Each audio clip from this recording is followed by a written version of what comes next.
میرے نزدیک اس دور میں قرآن مجید کے اس اعجاز اور اس کے ایک معجزہ ہونے کے لیے سب سے بڑی دلیل علامہ اقبال کی شخصیت ہے۔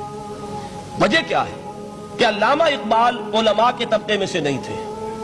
ظاہر بات ہے کہ جن کا پورا جو ہے جن کی زندگی گزرتی ہو قال اللہ و قال الرسول میں، ان کے دلوں میں عظمت قرآن کی، ان کے دلوں میں حضور کی محبت یہ تو سمجھیے کہ ہونی ہی چاہیے، ان کے شب و روز اسی میں گزرتے ہیں۔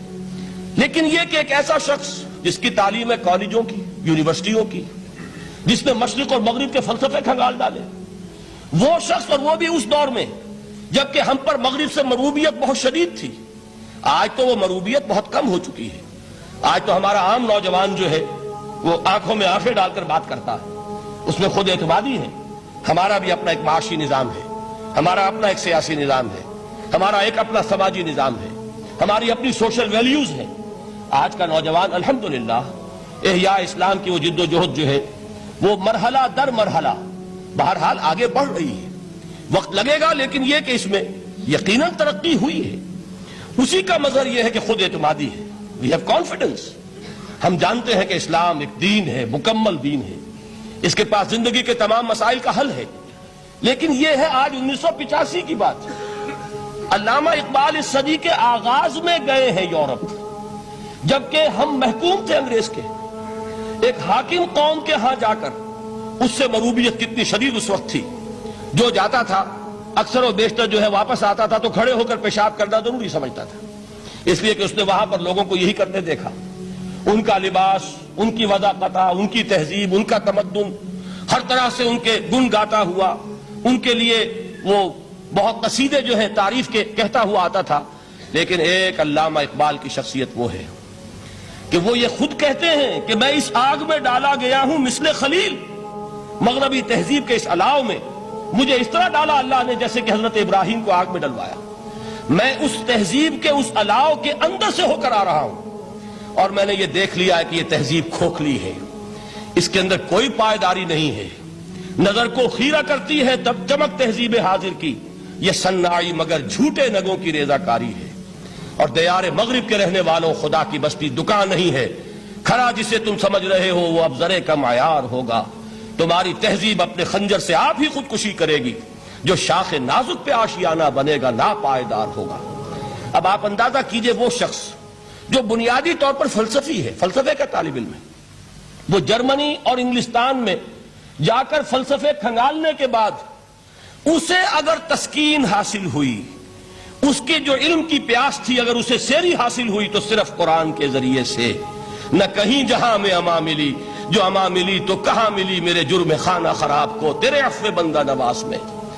یہ وہ شخص ہے آخری زندگی میں ان کا کام صرف ایک رہ گیا تھا، قرآن کی تلاوت۔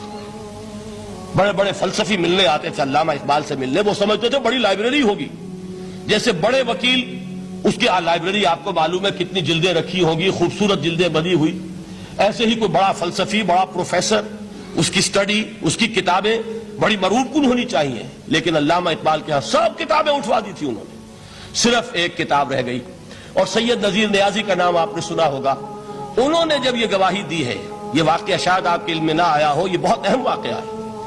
وہ یہ لکھتے ہیں کہ میں نے ایک مرتبہ علامہ سے پوچھا کہ کچھ لوگ اعتراض کرتے ہیں یا یہ خیال ظاہر کرتے ہیں کہ آپ نے اپنا فلسفہ خودی نیٹشے سے لیا ہے، کوئی کہتا فلاں سے لیا ہے، کوئی کہتا فلاں سے لیا ہے، کچھ آپ خود بتا سکیں گے کہ آپ کے فلسفہ خودی کی سورس کیا ہے؟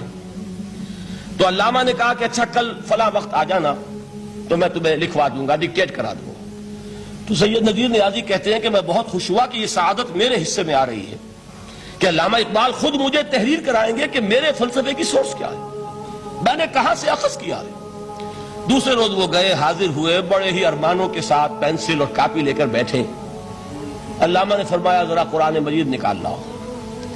وہ قرآن مجید لائے، حیران ہوئے، یہ فلسفے کا سورس مجھے ڈکٹیٹ کرانے چلے تھے، یہ قرآن مجید کہہ رہے۔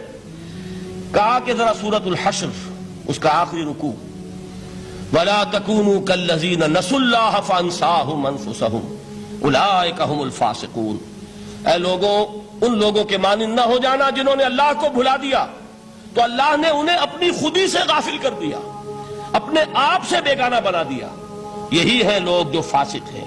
علامہ نے کہا میرے فلسفے کی سورس یہ میں آپ کو بتانا چاہتا ہوں. اس معنی میں کہتا ہوں کہ اس دور میں علامہ اقبال کی شخصیت کو میں اعجاز قرآن کا سب سے بڑا مظہر سمجھتا ہوں.